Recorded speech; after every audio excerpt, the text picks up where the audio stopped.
Le soir de ce jour-là, le premier jour de la semaine, alors que les portes du lieu où se trouvaient les disciples étaient fermées par crainte des Juifs, Jésus vint et se tint au milieu d'eux.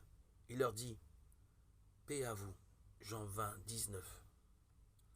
Les disciples étaient rassemblés mais n'étaient pas en paix.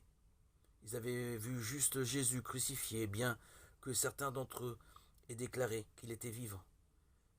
Ils ne se rencontraient encore que derrière les portes soigneusement fermées. Alors le Seigneur lui-même se présente au milieu d'eux.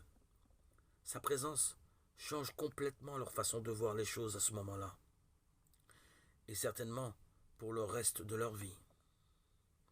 Le Seigneur veut d'abord calmer leur crainte.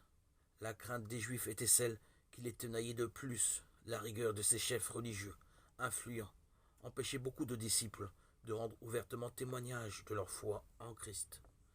Voir Jean 7, 13, 9.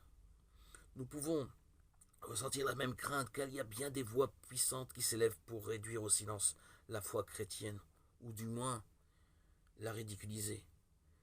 Mais si nous regardons au Seigneur ressuscité, à qui est donnée toute autorité dans le ciel et sur la terre, Matthieu 28, 18, nous entendons ces paroles de réconfort. Paix à vous. Le Seigneur veut ensuite fortifier la foi des disciples. Il leur montra ses mains et son côté. Les disciples furent remplis de joie quand ils virent le Seigneur. Jean 20, 20. L'évangile de Luc rapporte qu'il a même mangé un morceau de poisson cuit que peu d'un rayon de miel. 24, 42. Afin de les aider à croire, le Seigneur Jésus désire affermir notre foi, si faible soit-elle. Lorsque nous le recherchons, il nous fournit les preuves de sa présence, de sa puissance. Après avoir réglé le sujet des craintes et de la foi des disciples, le Seigneur leur dit: Comme le Père m'a envoyé, moi aussi je vous envoie. Jean 20, 21.